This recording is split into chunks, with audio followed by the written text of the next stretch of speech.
Aqui é o Beneildo. Aqui é a Magna, pessoal. Estamos de volta com mais um episódio hoje do podcast do PET, o Pode Falar. Galera, a gente está trazendo aqui um convidado ilustre. Simplesmente o nosso diretor Cândido Lobo. E aí, gente, obrigado por isso. É um nome especialmente pro senhor.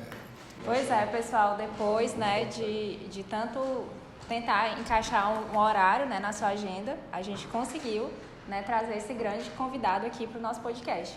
Então, eu queria que o senhor começasse se apresentando, para o pessoal que ainda não conhece o senhor. Exatamente. Pode começar, por favor. Bom, primeiro eu queria agradecer, mais uma vez o convite do PET, esse grupo sempre muito especial, pessoas que a gente tem a maior estima, Agradecer por tabela aos professores orientadores de vocês, professor Edvan, professora Patrícia. Eu sou o professor Cândido Lobo, que ainda não me conhece.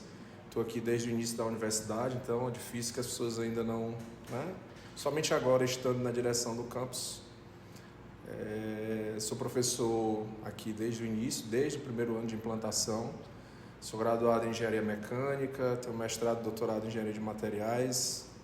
Sou um apaixonado pela docência e acho que dentro das histórias que a gente vai conversar aqui, vocês vão entender bem o porquê da minha trajetória, o porquê da escolha, Sou nascido em Quixadá, minha mãe ainda mora lá, então tenho muito orgulho de dizer que sou do interior, trabalho na instituição do interior e tenho muito orgulho de fazer parte, e ajudar a crescer, a desenvolver essa instituição, Vim para Fortaleza com 16 anos, constituí família, hoje sou marido, pai, dois filhos lindos e mais uma vez, estou muito feliz ainda e me sinto ainda muito responsável pelo desenvolvimento da instituição e isso me faz ter forças para que a gente desenvolva bem. Então, de uma maneira geral, esse é o Cândido. Daqui a pouco eu acho que a gente vai entrar em algumas coisas mais particulares.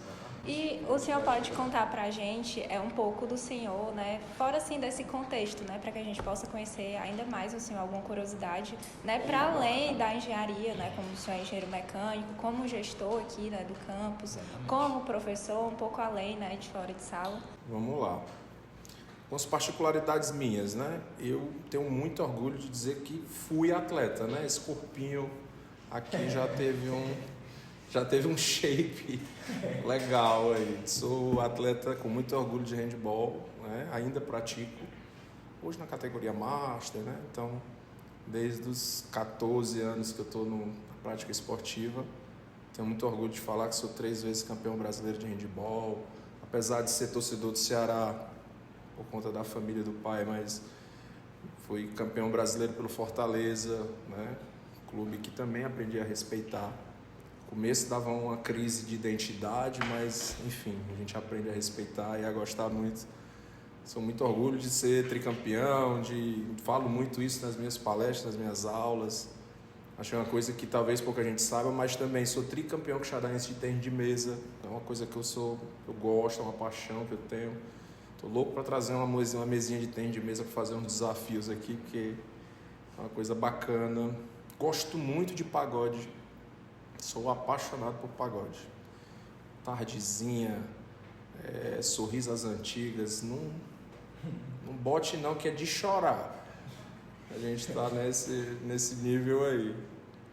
Então, gosto muito de viajar. E aí quem me acompanha pelas redes sociais sabe que talvez o meu maior hobby, a minha maior vontade é conhecer o mundo. Então, já conheço alguns países, algumas culturas. Eu acho que, na verdade, se eu pudesse encaminhar alguma coisa, deixar algum conselho para as pessoas, é que conheçam outras culturas, outras realidades. Até porque a gente tem na cabeça que a gente precisa transformar o nosso país e a gente tem alguns bons exemplos fora daqui também, A gente às vezes fica muito limitado ao Brasil, as situações que até certo ponto são precárias, mas eu acho que o esporte, olha aí, depois vocês vão entender porque é que o esporte foi tão importante na minha vida, me deu essa oportunidade de estudar nas melhores escolas, de fazer a melhor universidade do Norte e Nordeste, que é a UFC, de ser docente, ser professor, e me proporcionou também essa questão de conhecer o mundo. Então, é uma outra curiosidade que eu tenho. No mais, deixa Deixa eu ver. Sou muito caseiro também, assim, não estou na universidade, estou em casa, descansando. Esses streams aí que são meu vício, algumas séries, então filmes eu gosto. Comédia romântica, são coisas que talvez as pessoas não saibam, né? Mas gosto muito de comédia romântica, algumas séries antigas como Bridgerton. Eu sou meio fã de maratonar esse tipo de coisa, sabe? Acho que é isso. Interessante, professor. São curiosidades que acredito que tenham muitas ainda. Queria saber, professor, de onde é que foi que surgiu o interesse em tanto entrar na parte da docência quanto na parte do seu curso, né, na parte da graduação? Porque às vezes o que é que surge na cabeça de uma criança, do adolescente, a parte do ensino médio, aquela pressão? Cara, interessante essa tua pergunta, porque a minha história ela se confunde muito com a história de muitos de vocês aqui, né? Eu sou, como eu falei para vocês, natural de Quixadá, de uma família extremamente, não vou dizer pobre, porque a gente nunca chegou a passar fome, graças a Deus, mas um pouco de recursos restritos, né? E antigamente a gente não tinha um ensino de qualidade, né, como a gente tem a oportunidade hoje de estar no interior do estado. Então eu estava em Quixadá, a gente não tinha ainda universidade, nem institutos federais.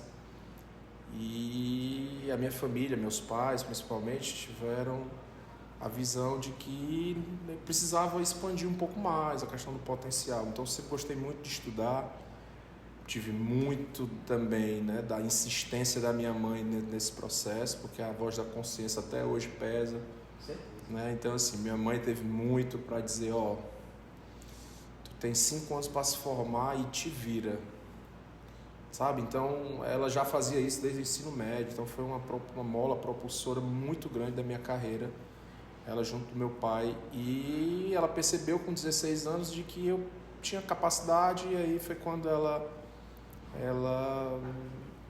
teve a ideia de levar para Fortaleza, para morar junto com a minha irmã. E realmente assim, hoje a gente já vive uma realidade um pouco diferente no interior, mas eu disser para ti que o grande diferencial é porque na época, principalmente, a gente vivia uma situação no interior muito complicada, então eu tinha que fazer diferente, né? Eu tive a oportunidade de ter a parte de sacrifício dos meus pais, né? Tudo que eles puderam me proporcionar, e meio que para mim foi como uma obrigação de desenvolver, de chegar, levar a patamares maiores. Meu pai e minha mãe não terminaram o ensino médio, né? E eu tive a oportunidade de fazer ensino médio, ensino superior, o nível de pós-graduação, então era mais além de uma necessidade pessoal, era muito para dar uma recompensa aos meus pais por todo o esforço que eles fizeram, né, nesse período. Então, assim, quando criança, achei só eu nunca tive grandes perspectivas, assim, de criança, eu quero ser professor, doutor, não. Minha cabeça era terminar o ensino médio, trabalhar como caixa de supermercado, lá no supermercado em Quixadá, ainda me lembro ainda. Só que as coisas foram acontecendo, né? Então, Cândido, você é bom na matemática. Tem uma prova ali de um local chamado Escola Técnica Federal do Ceará, que hoje é o Instituto Federal do Ceará. Então, faz essa prova. E aí eu fiz, passei. Aí você vai pegando gosto. Opa, rapaz, primeira vez que eu passei. Vai dando certo, né? E eu usava a camisa da Escola Técnica Federal para ir para a missa, para você ter noção do tanto do orgulho que era estar em Quixadá com a blusa da Escola Técnica Federal do Ceará. Para onde eu ia, blusinha e tal. E aí a coisa foi acontecendo. Meu colega da escola técnica, tem um vestibular para engenharia. E aí eu fiz para mecânica, né? Eu gostava muito de física e matemática. Já entrei na escola técnica na mecânica, e um colega meu, Wagner Pires, hoje inclusive é presidente do Sindicato dos Técnicos da UFC, grande amigo, ele disse, rapaz, vai ter um vestibular para a UFC, vamos tentar. E aí, por que não, né? Aí tentei, passei, e aí as coisas vão acontecendo dessa forma, né? Mas confesso que na minha juventude, na minha adolescência, nem de perto eu imaginava que poderia alcançar, né, patamares que hoje eu alcancei. Entendi. Uma história em tanto, hein? Sim, com certeza. Com certeza. E assim, o nosso podcast, ele tem esse intuito, né, de trazer uma visão assim mais humana, né, um pouco além desse contexto, né, de sala de aula. E é muito interessante, né, a sua história, porque a gente, quando está lá acompanhando os seus aulas, a gente não imagina, né, toda essa sua trajetória, a sua jornada. E aí, nesse sentido, eu queria fazer uma próxima pergunta, né? O que, assim, uma palavra, uma frase que você poderia descrever, né, a sua jornada, né, o seu percurso até o momento de agora?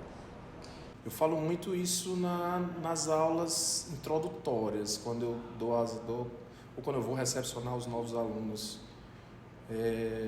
Na verdade, além do prazer inenarrável, né, que é a minha marca para todos os alunos que eu tenho, mas eu carrego comigo um sentimento, porque em todas as etapas da minha vida essa frase se fez presente e ela nunca falhou, que é vale a pena. Todo esforço vale a pena, sabe? Eu queria muito, né? Lógico que a gente não tem esse poder, mas enquanto estiver nessa instituição, não só como diretor, mas como professor, eu tento sempre passar essa informação, porque todo esforço feito dentro da universidade, eu garanto para vocês que vale a pena. Então, valeu a pena. Talvez você pode dizer, né? Tem alguma coisa que você se arrependa? Sair do interior, né? Com 16 anos, deixar em casa, né? Deixar a sua casa, o conforto da sua casa, o convívio dos seus pais, pai e mãe. E aí, no caso, é um pouco diferente da convivência que boa parte de vocês aqui tem, porque os ônibus conseguem trazê-los, levá-los para casa boa parte das vezes. Eu não tinha essa perspectiva. Eu ia para Fortaleza, não tinha grana para pegar ônibus toda semana para ir para Quixadá, então voltava uma vez por semestre. Então, acredito que muitos de vocês também têm essa realidade, né? Mas assim, no caso do falecimento do meu pai durante a Covid, eu cheguei a parar para pensar, tipo assim, né, rapaz, se eu não tivesse tomado a decisão de, com 16 anos, sair de Quixadá, ir para Fortaleza, para estudar, para, né, correr, crescer, fazer minha carreira, talvez eu tivesse tido um pouco mais da companhia dele, né, que não tive. Eu sinto um pouco, às vezes, nesse ponto, mas ao mesmo tempo eu imagino que de onde ele esteja, ele, na verdade, queria o melhor para mim. Então eu acho que ele me apoiaria em todas as ações que eu tomei, como sempre me apoiou até o último dia, né? Talvez esse ponto que me dá ainda um pouco de receio, né? Como é que eu poderia ter aproveitado um pouco mais a família? Mas, enfim, né? A vida sempre segue, a gente tem os lados positivos e os lados negativos, mas no cômputo geral eu posso ter certeza que na minha cabeça o salto foi muito mais positivo. Com certeza, professor. A dificuldade não é só dentro da universidade, né? Não é só ser aluno, mas também na parte da nossa família, a gente tem que abdicar de muitas coisas. E também ter esse sentimento de gratidão, acho que é muito bom pra gente, que a gente sabe dos esforços que os nossos pais fazem para manter a gente aqui e tudo. Eu, particularmente, meus pais me ajudam muito e também tenho esse sentimento de precisar fazer alguma coisa para retribuir todo esse esforço que eles fazem por mim. Eu acho isso muito bonito e um instinto muito intenso de cada um. E falando mais sobre agora, professor, na questão de postura de diretor, o que é que mudou na sua vida, porque a questão de horário, né, fica um pouco complicado. Mas, assim, falar um pouco dessa sua nova jornada que está sendo da parte da diretoria do campus. E até uma dúvida posterior do pessoal, né, que a gente trouxe aqui. Mas o que é que mudou na sua vida da parte de ser professor e agora ser diretor do campus? O que eu tenho para dizer nesse sentido é que, assim, eu sou professor por opção. Eu escolhi ser professor, certo? Então, assim, antes de ser gestor, eu tive no mercado de trabalho, trabalhei em empresas, indústrias, né? Indústrias conceituadas, a Companhia Siderúrgica Nacional. Então, tive convites para trabalhar em grandes empresas, até no ramo da educação mesmo, trabalhei na Unifor, tive convite para continuar lá. Mas antes disso, eu sempre trabalhei na minha vida eu dizia que eu tinha 2 galhos na mão, né? A parte acadêmica e a parte profissional. Porque se uma não desse certo, a gente se segurava na outra. E aí isso é uma orientação que eu talvez até passe para a maioria deles. Nunca deixe, tem o seu preço a pagar, né? Então, tipo, hoje eu fiz mestrado e trabalhei ao mesmo tempo, talvez uns 4 ou 5 anos da minha saúde física e mental eu tenha perdido nesse período. Mas tem um lado positivo também. Então, assim, eu tive a possibilidade de ir para os dois lados, mas eu escolhi ser docente. Eu gosto daquilo que eu faço. Eu me sinto bem em sala de aula. Estou falando aqui para ex-alunos meus, né? Mas a grande maioria sabe que na minha aula eu me divirto, a gente tira onda, brinca, aprende uma coisa que não é tão simples assim, vocês sabem qual é a área que eu dou aula e tal. Mas eu me divirto em sala de aula, sabe? E eu acho que esse talvez seja minha, vou perguntar, talvez seja a minha grande virtude, né? Gosto da sala de aula. O desafio da gestão surgiu por uma questão de oportunidade, né? Assim, eu não abro mão de alguns princípios, entende? Então, assim, eu tenho um princípio comigo que aonde eu estiver, da forma como eu estiver, eu gostaria de melhorar cada vez mais, não só o ambiente, mas os processos, os procedimentos, a forma de ver a universidade. Eu sinto uma gratidão pelo que a universidade pôde me proporcionar. Tem gente que diz o seguinte: não, a universidade ela tá ali fazendo a sua obrigação, mas não é isso o sentimento que eu tenho. O sentimento que eu tenho pela universidade é de total gratidão. E dentro dessa perspectiva, uma unidade acadêmica que pode acontecer no interior do estado, aí é que me motivou ainda mais. Porque eu sei, talvez, o quanto minha vida poderia ter sido até melhor se eu tivesse, à época, a oportunidade de ter uma unidade da Universidade Federal do Ceará na minha cidade. Hoje tem, né, em Quixadá. Mas é engraçado, a gente foi para o evento dos 70 anos, eu fui para a abertura, foi em Quixadá. E minha mãe chegou para o reitor, eu levei minha mãe estava conversando com o reitor, eu apresentei e tal, ela não me falou nada, minha mãe bem disso, né? Ela não me falou nada, mas ela foi no reitor e disse assim: se você tivesse feito essa universidade antes aqui, eu não tinha deixado meu filho ir embora. E aí ela pediu, esses pro reitor, o reitor, não, mas ele agora é diretor lá de Rússia, ele quis, né? E ela, não, e outra coisa, e aí, mas foi um pedido, lógico, né, de mãe, não é um pedido meu, né, é um pedido de mãe. Traga meu filho para trabalhar aqui em Quixadá, para ele ficar mais tempo comigo. Minha mãe é uma figura. E aí, assim, é com esse sentimento que eu acho que a gente teve o desafio, né, de colocar o nome à disposição, de expor as ideias, né. Quem esteve aqui durante o processo eleitoral entendeu e vivenciou tudo que a gente teve aqui, viu a forma como a gente apresentou as propostas e de uma maneira muito tranquila e muito, vou dizer, tranquila do ponto de vista pessoal, né? Mas eu estava muito consciente de toda a responsabilidade que eu ia ter daqui para ali, né? Mas assim, mudou muito, mas muda assim de 300, na verdade 360 não, tu volta para o mesmo ponto, de 180 graus, né? Porque a partir daí, eu acho que uma das funções, né, desse quadro de gestão é estar junto da reitoria, levando todas as necessidades, né, até de situações ou de pontos que, por vezes, o diretor não conhece especificamente, né? Então, eu precisei me aproximar muito mais da realidade dos alunos, dos técnicos administrativos, dos servidores. Trabalhar as relações interpessoais também é um desafio muito grande, porque a gente tem milhares de pessoas aqui no campus, cada um com uma perspectiva e uma necessidade diferente. E você tem que aglutinar, entender, tentar resolver. É uma situação realmente nova, demanda muita energia. Para que você também tenha uma necessidade de fazer a coisa de uma forma que saia satisfatória, de uma maneira bem feita.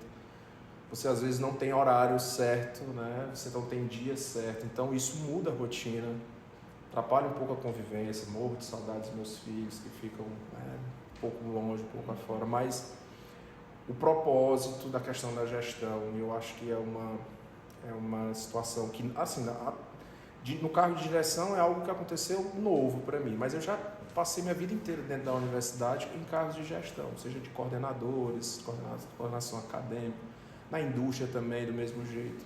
Então, assim, a mudança mais digamos assim, que gerou mais impacto para mim, que ainda me deixa um pouco incomodado, é o fato de ter saído um pouco mais da sala de aula. Eu gosto do contato da sala de aula, sabe? Sim, sim.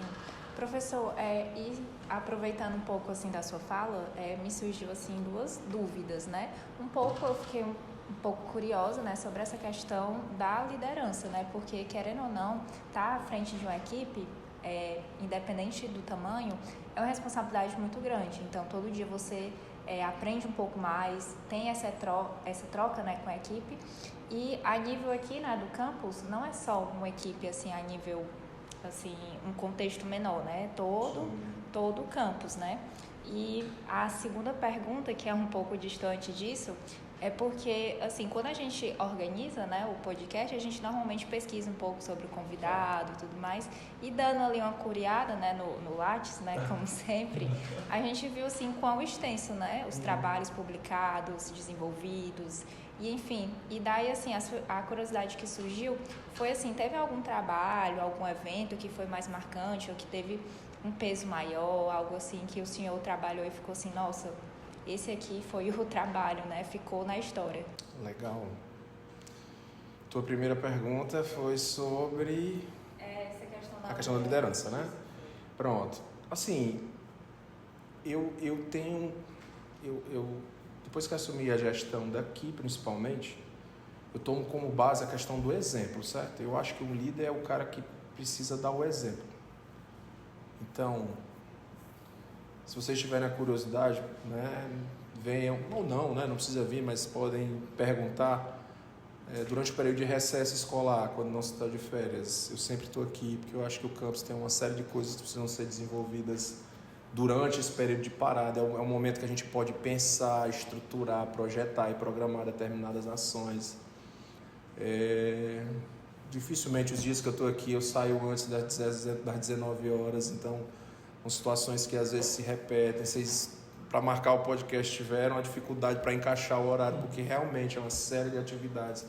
A gente acaba aqui, né, como diretor do campus, na ausência do reitor, a gente, digamos, substitui, né, o poder do reitor, digamos, de decisão, né? Nós somos responsáveis por tudo que acontece aqui no campus, desde a parte didática até a parte de manutenção e infraestrutura, de segurança. Então, é como se fosse uma mini reitoria do campus de Russas, né? Então, eu acho que uma forma mais, uma tentativa, digamos assim, mais fidedigna da gente melhorar os processos daqui com a liderança é pelo exemplo. Então, eu tento, logicamente, todo ser humano, todo gestor vai ter pontos positivos e pontos negativos. Nós vamos ter falhas, nós vamos errar. E aí é outro ponto que eu gostaria de deixar para vocês, né? Que às vezes a gente se cobra muito para que tudo saia muito perfeito. Mas a gente tem que ter consciência de que somos humanos e que nós vamos errar. Tem erros que são relativos, às vezes são erros que, na sua concepção, é uma tomada de decisão errada ou equivocada. Para outros não, mas o que é válido é que em determinadas situações, determinadas circunstâncias, o diretor precisa tomar a decisão e aí eu buscar sempre todas as decisões pautadas em um objetivo, né? Eu tenho um princípio e aí eu sigo esse princípio. Se ele é certo ou não, a gente vai cabendo as avaliações ao longo do tempo, né? Sobre a questão aí assim, dentro do Lattes, dentro da vida acadêmica, tivemos alguns pontos memoráveis, assim, talvez eu não escolha um, mas vou citar uns dois. Aqui em 2017, a gente teve a abertura do meu primeiro projeto de pesquisa. O nome do projeto de pesquisa chamava CIPROEM, a simulação de projetos em engenharia, que deu origem ao GPEM depois disso, né? Mas o CIPROEM, a gente teve aqui alunos da primeira turma do curso de engenharia mecânica. E a gente, em um ano, decidimos que iríamos fazer participar de um evento científico na Europa, né? Fomos a Portugal. E nós fizemos aqui os esforços, juntamos recursos, fomos à reitoria, pegamos bolsa, etc. e tal. E nessa primeira turma, a gente foi participar desse evento científico e aproveitamos e conhecemos algumas universidades, né, pela Europa. Então, eu tenho certeza absoluta acho que vocês tiveram contato com um deles, o pessoal da mecânica pelo menos, que é o Felipe da Golden Truck, foi um dos que foi conosco lá. E eu tenho certeza que mudou a vida dele. Se vocês tiverem oportunidade, conversem com ele, que ele vai falar sobre isso. Ele me agradece muito por tudo que a gente fez lá. Então, esse foi um fato, porque, mais uma vez, né, a gente está numa das melhores universidades do país, não temos dúvida disso. Mas a gente não pode esquecer também que a gente ainda faz parte de um país, né, em desenvolvimento. Então, nós temos... A UFC acabou de fazer 70 anos de existência. Nós conhecemos a universidade, por exemplo, a Universidade de Coimbra. Só a Universidade de Coimbra é mais velha do que o Brasil. Então, vocês entendam que, com certeza, estão em níveis, né, de desenvolvimento maiores do que o nosso campus, por exemplo. Tem um campus que tem 10 anos. Assim. Então, isso para eles foi uma mudança fantástica. E eu acho que também está na direção, nos 10 anos, né, no aniversário de 10 anos do campus, foi um segundo ponto que me marcou bastante. É um orgulho fazer parte disso, de estar construindo, de estar ajudando. Então, eu acho que eu citaria esses 2 pontos aí. Muito bom, professor. A gente já teve a oportunidade de falar com o Felipe, ele já citou que as dificuldades que foi de adquirir recursos para poder fazer uma viagem tão longa, tão complexa assim como essa aí para fora do Brasil, né? As burocracias que a gente precisa e também a questão monetária pesa muito, né? Mas vale a pena, né? Vale a pena a experiência, vale a pena ir e tudo mais. A minha frase que eu já dei para vocês aqui, vale a pena. Isso é um ponto bom. A gente já está quase chegando no final, o papo está muito bom mesmo. A gente tem muitas perguntas ainda, né, Magna? Sim, não chegou nem na vocês que eu falo bastante. Ave Maria, a gente está vendo aqui o horário já está 40 minutos já. Ave Maria. Mas a gente disponibilizou uma caixinha de perguntas para o pessoal no Instagram, para o pessoal tá interagindo com a gente e o pessoal deixou algumas perguntas. Então, a gente está dando uma olhada aqui. E a medicina? Vem esse ano ainda? Cara, legal. Pergunta do Cauã. Assim, ó, gostaria de deixar claro só duas coisinhas relativas à medicina, né? Primeiro, ela veio para o campus de Russas por uma ação de uma necessidade estratégica, política, regional, né? Então, foi um pedido do governador ao ministro da Educação e, através do custódio, ele indicou o campus de Russas porque ele gostaria que na região tivéssemos um curso de medicina. Então, está sim aprovada a vinda do curso de medicina. O projeto do bloco, né, do curso de medicina também já está pronto. Acho que agora em meados de junho deve sair o edital, tá, de licitação. As obras começarão, ou tem a previsão de começar ainda esse ano, com perspectiva de finalizar o bloco em meados de 2027. Então, o bloco didático com os laboratórios deve estar pronto em meados de 2027. Sobre a abertura da primeira turma, aí vem uma pequena incógnita ainda, né? O reitor chegou a questionar, a cogitar iniciar em 2026, mas como o projeto do arquitetônico, né, do prédio não estava pronto, ele está trabalhando com a data da primeira turma iniciar em 2027. Mas também queria só deixar claro que isso não retira a necessidade do fortalecimento e da consolidação dos cursos que já estão abertos e que ainda não estamos totalmente consolidados. Tem um problema, necessidade de mais professores, de mais infraestrutura para os laboratórios. Tudo isso está na mesa do reitor para que seja totalmente separado, né? As obras do curso de medicina é pelo PAC, Programa da Aceleração do Crescimento. É uma verba que vem do governo federal. A questão da estruturação dos cursos é o REUNE, que também temos pactuado, e aí a gente necessita ainda de alguns investimentos, né? Só para deixar claro que são separados e que uma coisa não interfere na outra, mas a perspectiva são para essas datas aí. Agora é real, vai vir mesmo, não tem como voltar atrás. Não. Tá certo. mais uma pergunta aqui do Rodrigo. Como foi sua trajetória como goleiro de handebol? Pronto, comecei a enxadar na véspera de ir embora para Fortaleza, com 16 anos. E aí, quando eu passei na escola técnica, encontrei, talvez, o meu segundo pai, eu gosto muito de falar dele, o professor Alex Dourado. Ele é treinador do Fortaleza, foi treinador do Fortaleza, mas era treinador da escola técnica. E a partir daí, 2000, na verdade, em 1900, vocês não eram nascidos, não vão rir, né? Em 1997 eu comecei a jogar handebol e parei como atleta de verdade, em 2005, né? Sempre joguei no Fortaleza, mas os títulos brasileiros foram um pouco divididos, né? Tive 2 pelo Fortaleza e um deles eu fui convidado por Morada Nova para jogar o Campeonato Brasileiro em Recife. Fomos campeões lá em Recife, Campeonato Brasileiro. Aí devo ter uns 6 campeonatos, títulos de campeão cearense adulto, 5 vezes melhor goleiro do estado. Então eu tenho uma lista extensa. Não, foi bom. A prateleira é cheia de troféu. Falo com orgulho nesse período, porque... E se vocês tiverem a oportunidade, né, na prática do esporte, o esporte tem um ensinamento fundamental, que eu acho que todo mundo, e aí eu estou falando todos, não é só alunos, não, é alunos, técnicos administrativos, professores, precisariam ter esse tipo de experiência. Sabe o que o esporte ensina e que eu acho que nenhuma outra escola ensina? Ensina a perder. Você joga, você perde, você sai chateado, você cumprimenta o seu adversário porque o adversário ganhou, vai para casa, vai treinar mais e treina mais até que você consegue superar. Então é um ensinamento que a gente pensa que está restrito só ao esporte, mas serve para a vida, né? E eu acho que isso é um ponto muito fantástico que ele me ensinou.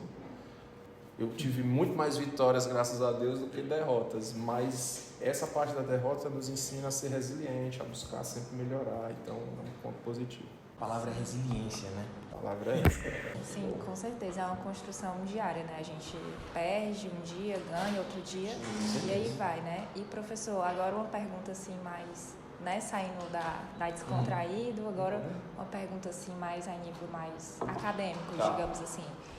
A gente sabe, né, que a gente está aqui inserido no contexto, né, do campus no interior e, de certa forma, às vezes a gente, quando compara, né, o campus da capital ou qualquer outro campus, pode ser um pouco injusto, né? Eu digo isso na questão da pesquisa. E, às vezes, assim, falta algum recurso, algum material, algo assim nesse sentido, ou então uma verba que atrasa, né? Então, assim, nesse sentido, nós, assim, como alunos, né, o que o senhor avalia, né, esse cenário, assim, né, que a gente, principalmente os alunos que estão envolvidos em projetos científicos e, assim, uma perspectiva futura, uma perspectiva mais otimista? Perfeito, uma excelente pergunta, Magna. Então, deixa eu te dizer, a questão, principalmente se a gente for falando da questão da pesquisa, desenvolvimento de pesquisa, é muito de um sentido de uma maturidade, né? Então, assim, o campus tem 10 anos. Boa parte dos professores que aqui chegaram, eu não vou saber dizer os percentuais, mas muitos deles são recém-doutores, são os primeiros, talvez para alguns são o primeiro emprego como professor. E a gente sabe que a pesquisa de qualidade, né, desenvolvida por qualidade, ela demanda tempo. Se você for analisar os cursos de pós-graduação da UFC como um todo, os melhores, aqueles que têm nota máxima, eles construíram a nota máxima. Então, as pesquisas começam em um determinado nível e aí o envolvimento das empresas, né, em financiamento de pesquisa vai aumentando e aí a coisa vai se desenvolvendo, os pesquisadores vão ficando cada vez melhores em determinadas áreas e isso faz com que os investimentos, e aí eu posso abrir aqui, né, não tenho esse número muito fechado, mas eu posso te dizer que a maioria do financiamento, né, que ocorre na pós-graduação, os maciços são de projetos externos, né? Então são empresas ou são agências de fomento que investem, né, pesado nessa questão das pós-graduação, nos cursos, nos projetos, enfim. Eu acredito que no campus de Ursas tem um grandiosíssimo potencial. Nós temos professores aqui muito bons, Mas, repito, a gente ainda está num processo de fortalecimento, né, e da instalação, da consolidação, principalmente da questão de infraestrutura. E a falta ainda de equipamentos, de incentivo, pode ser que ainda estejamos engateando nesse processo. Mas com a chegada do mestrado em Engenharia Civil, que já é um grande passo, nenhum outro mestrado na área existe em nenhuma cidade do interior do estado. Isso vai nos fazer um diferencial, então é realmente um ponto muito positivo e que nos traz uma perspectiva boa para os próximos anos. O microscópio elétrico de varredura também, né? Ali no laboratório. Nenhuma, tirando o campus do PC, eu não conheço um outro campus que consiga ter um microscópio eletrônico de varredura. Inclusive o que deu defeito lá, o pessoal estava vindo para cá, né? Fazer aqui. Então, aí também queria abrir um parêntese, né?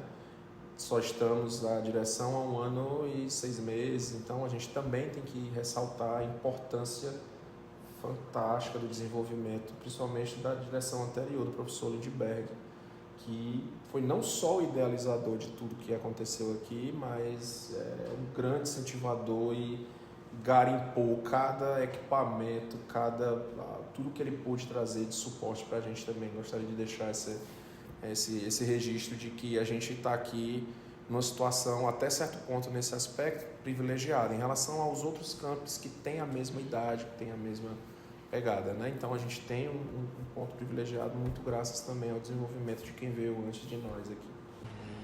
Coisa muito boa. Sim. Professor, a gente percebe que aqui o campus realmente é muito novo, tanto até questão de infraestrutura. Eu acho que a infraestrutura daqui ainda se torna um pouco superior à dos outros campos por ser um campus mais novo, né? Eu tenho uns amigos que fazem parte do campus de Sobral, dizem que eles enfrentam algumas dificuldades lá, questão de infraestrutura também, e eu falo que eu tenho sorte, que aqui eu não tenho essa dificuldade, sabe?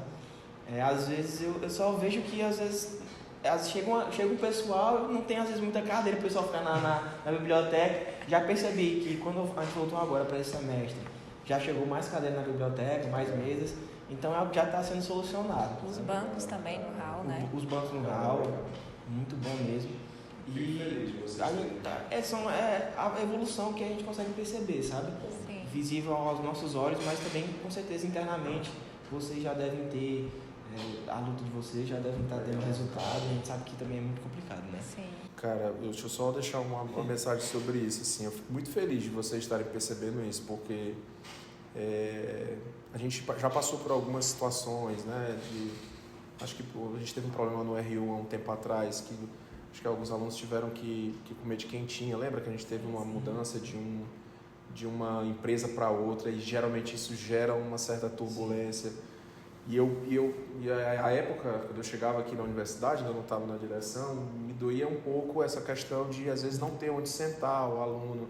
A gente viu um hall desse que é bacana, né? Nenhuma outra instituição tem um hall como esse, onde é feito todos os nossos eventos, todas as nossas reuniões, e vocês careciam. Eu percebia que existia uma carência muito grande de locais para convivência. A gente ainda não está nem perto do ideal da convivência. A gente tem no projeto diretor do campus a construção. Vocês vão ver que quando interligarem o bloco da medicina aos blocos que estão aqui, vai ser criado um mini centro de convivência, um espaço onde vai ter bancos, carteiras, vai ser uma praça, onde vocês vão ter a possibilidade, lógico, quando tiver mais frio, né, de estarem lá, se vendo e tal.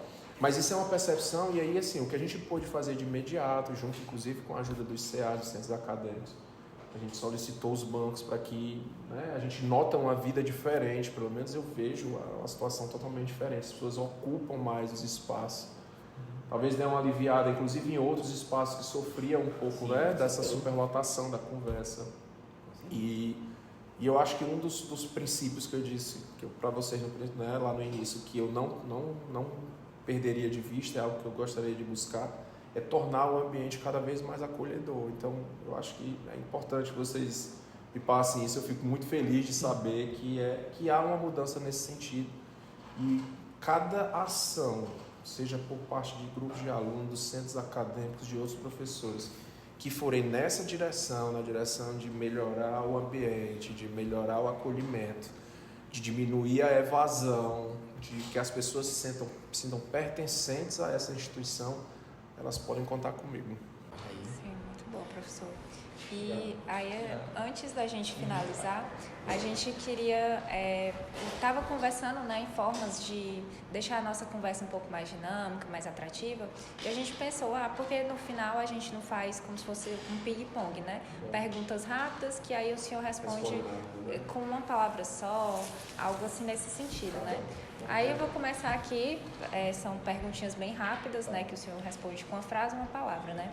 Então, qual que seria uma música que te inspira ou te motiva?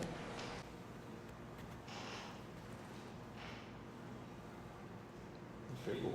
Mas vamos. Eu já ia dizer, eu vou dizer, vamos nessa.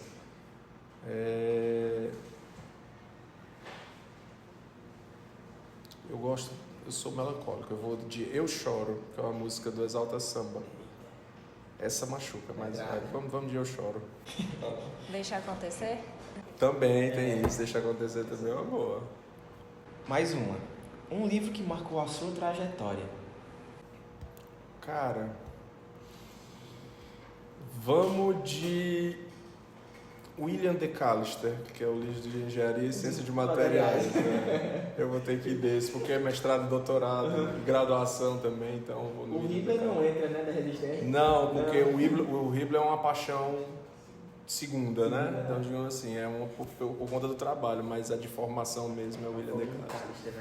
Sim. Outra pergunta seria, se o senhor tivesse a oportunidade de convidar alguém para sentar e conversar, poderia ser alguém famoso ou algum professor assim que o senhor admira, talvez, alguém que o senhor admira, quem o senhor chamaria? Eu gostaria de ter... Tem que estar vivo ou pode... Não, né? Se o senhor quiser. Não, eu admiro muito o Stephen Hawking. Eu gostaria de ter a possibilidade de conversar com ele. Interessante. Eu gostaria, sim. A gente sabe que o senhor gosta de viajar, isso aqui já tá mais... Um lugar que o senhor gostaria de conhecer. Difícil porque, assim, todos os meus sonhos de viagens eu realizei. Mas... talvez Machu Picchu seja um que eu ainda não tenha conhecido. Machu Picchu, acho que vai ser legal. Irei ainda, um dia eu irei. Sim, o senhor falou que acompanha muitas séries, né, gosta de filmes, e agora sim, um filme. Um filme? Eu sou melancólico, então eu gosto muito de assistir Como Eu Era Antes de Você. Olha aí. Essa daqui também é boa. Engenharia ou gestão? O que é mais desafiador? A gestão disparado. Disparado. O que é mais difícil? Responder o depende ou a gestão? Não, a gestão disparada é um desafio muito maior, porque eu acho que é a gestão de pessoas, assim, não é de processo. Lidar com pessoas. Sem dúvida.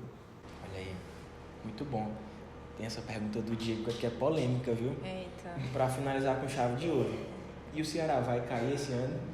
Respeito, rapaz. Respeito mais que ele. Diga assim, a minha resposta vai ser: respeite seu pai, né? Que é torcedor do Fortaleza, com certeza. Com certeza. Professor, muito obrigado por você ter topado e vir esse encontro com a gente.